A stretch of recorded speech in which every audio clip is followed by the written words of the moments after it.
बिस्मिल्लाहिर्रहमानिर्रहीम। ख़वातीन और हज़रात, आज इंसानी हकूक़ का आलमी दिन है। मैं आपसे सवाल पूछता हूँ कि इस आलमी दिन में पाकिस्तान को बैनुल अक़वामी दुनिया में एक मशले राह होना चाहिए था, पर बदकिस्मती के साथ आज आप ज़रा जाएं कोट लखपत जेल में और इंसानी हकूक़ की धज्जियाँ उड़ते हुए देखें। पाकिस्तान तहरीक इंसाफ की ख़वातीन मुख्तलिफ बोगस केसेस में वहाँ पे सलासिल पाबंद हैं। आप देखें कि हमारे लोगों को, पाकिस्तान तहरीक इंसाफ के लोगों को इन्फोर्स्ड डिसअपीयर्ड पर्सन्स बना के उनकी सियासी वाबस्तगी को तब्दील किया जाता है। उनको या प्रेस कॉन्फ्रेंस जोरवरी से कराई जाती है या फिर ट्वीट्स के जरिए। इसकी हम लोग शदीद मजम्मत करते हैं। ये कौन से आईनी हकूक हैं? ये कौन से इंसानी हकूक की हम लोग बात कर रहे हैं?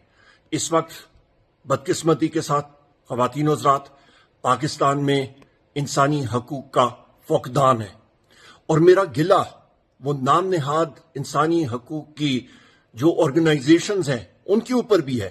वो कहां पे हैं? उन्होंने चुप का रोजा क्यों रखा हुआ है? वो अदलिया के हमारे साथी वो क्यों नहीं उठाते ये केसेस? वो क्यों नहीं इस पे सख्त तरीन डायरेक्टिव्स देते? वो क्यों नहीं इस पे रूलिंग्स अपनी देते? वो प्रेस के हमारे साथी कहां पे हैं जो कि इंसानी हकूक और कानून और आइन की बालादस्ती की तो बात करते हैं, पर आजकल उन्होंने चुप का रोजा रखा हुआ है? ये सब कुछ, ये आवाजें उठाना, ये सिर्फ पाकिस्तान तहरीक इंसाफ का ही काम रह गया है पाकिस्तान में? ख़वातीन और हज़रात, इंसानी हकूक होंगे, आइन की बालादस्ती होगी, जमहूरियत होगी मुल्क में, उसके साथ साथ आपकी मईशत बेहतर होगी। ये फस्तायत का दौर जो मुस्लिम लीग नून ने और पीडीएम हुकूमत ने शुरू किया था और जो इस वक्त जारी है, जो ये केयर टेकर निगरान हुकूमतें चला रही हैं, दो हुकूमतें इनमें से ये बिल्कुल गैर आईनी है, पंजाब की और केपी की हुकूमतें। तो लिहाजा ये निज़ाम इस तरह नहीं चल सकता। बस हो गई है।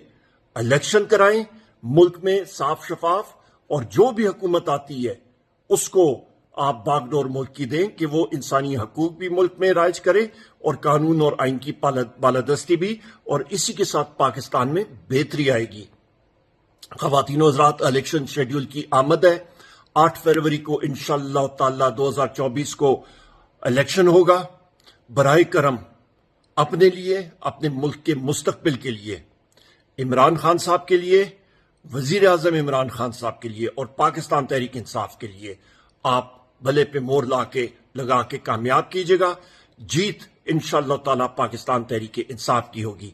एक बार फिर मैं दोहराता चलूं कि इस वक्त बदकिस्मती के साथ पाकिस्तान में इंसानी हकूक का फुकदान है और इसको हमें बदलना होगा। अल्लाह ताला हम सब का हामी नासर हो। पाकिस्तान जिंदाबाद।